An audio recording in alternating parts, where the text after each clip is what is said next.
আসসালামু আলাইকুম। বাউন্ডারির কাজ চলতেছে।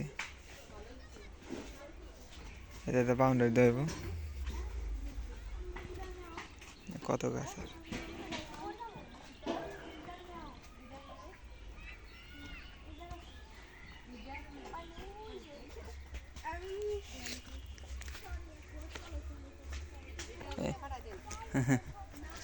আগেকার পুরান মাটি বেরিয়ে গেছে কেন? বর্ষা হয়তো আগে যে খালি বাড়ি উঁচা করছে। এটা আর কত দূর হইব ভিতরে?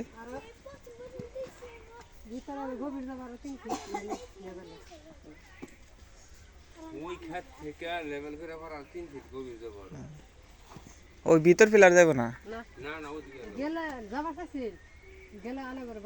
ওই যে ভাঙ্গা যাইব। হ্যাঁ,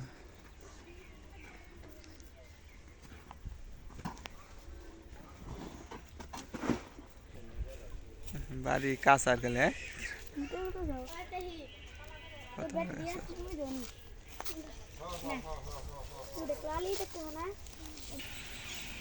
এই যে অন্যটাইতে পানি দইতেছি। গাছ জ্বালাই নাই, পালং শাক জ্বালাইছে।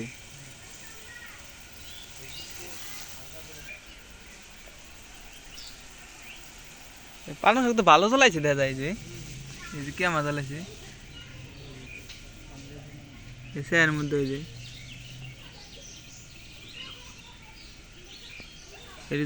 ভালো মোটামুটি হইব, মাটি ভালো আছে। পারান যাবে না তাই না?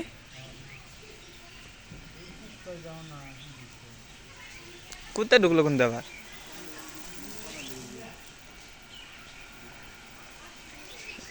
তাই গাছ জ্বালায় নাই, কদু গাছ, পানি কদু।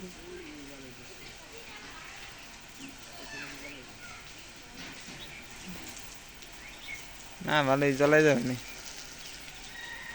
না পালাইলাম, বেশি পালান যাবো না।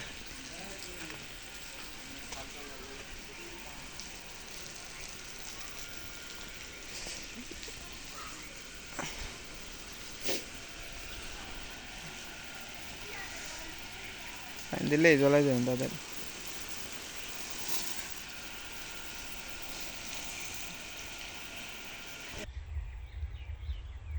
এখন এই কলা গাছের অবস্থা হলো, গাছ কাটছি তো, কাটার পরে যে নতুন যে পোয়া ছিল, পোয়াগুলো এনে জোর দিতেছে, জোর দিয়ে আর কি বের হয়ে দিছে।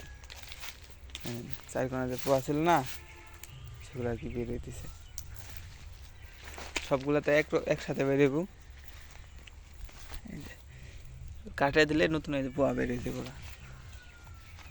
মানে যে বড় বড়গুলো কেটে ফেলছিলাম, এগুলো পোয়া হয়েছিল, নতুন বের হইতেছে সবগুলো একবার।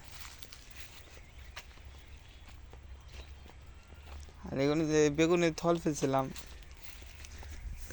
পানি দেওয়া হয় না তো, ওই জন্য তেমন ইয়ে হইতেছে না, দেখা যাক।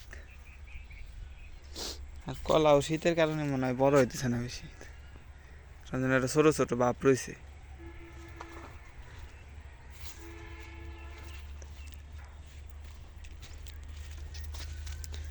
পোলাপান আছে, কিছু পোলাপান আছে যেগুলো নষ্ট করে, এগুলো পাড়া।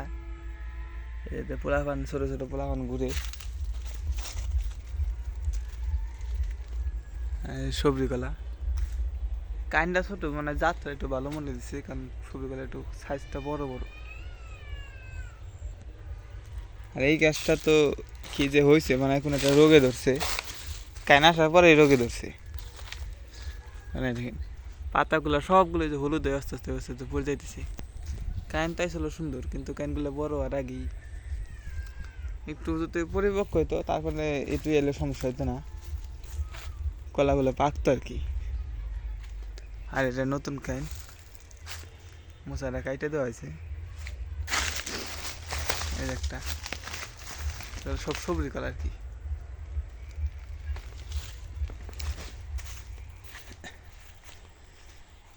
বয়স্কের মধ্যে এই যে একটা এইটা আছে কলা, কিন্তু কলা বড় হয় নাই, কিন্তু পরিপক্ক হয়েছে দেখে মনে হইতেছে আর কি। পরিপক্ক হয়েছে কিন্তু ওটা বড় হইতেছে না, শীতের কারণে বেশিরভাগ। তারপর কয়েকদিন রেখে দেবো, বাড়ি কলা যখন আছে এখন আর এই করতে যাইতেছি না। আর ওই কলা গাছের পাতা পুতা একটু বড় হয়েছে, দেখা যাইতেছে। এই আর বাড়ি বাউন্ডারিটা কাজ করতেছে, লোক না হয়েছে। বাউন্ডারি কাজগুলা কয়েকদিন শুরু হয়ে যাবো। এবার মাটি কাটতেছে আর কি। আর এই মরিচের চারা দিছিলাম, তাও তেমনটা আশাজনক ভালো দেখতেছি না।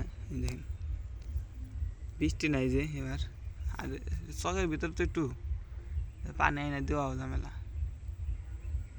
পেঁপের চারা হয়েছে কয়েকটা, এই যে এগুলো এমনি এই জায়গায় হোক, দেখি কি হয়।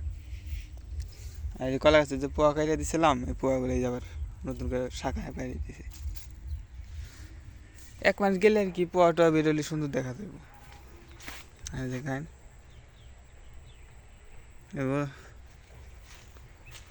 অনেক গাছ কাটে ফেলছি। মরিচ গাছে একবারে দোয়া, মরিচ নাই আর কি। আজকের জন্য এই পর্যন্তই। আল্লাহ হাফেজ, ভালো থাকবেন।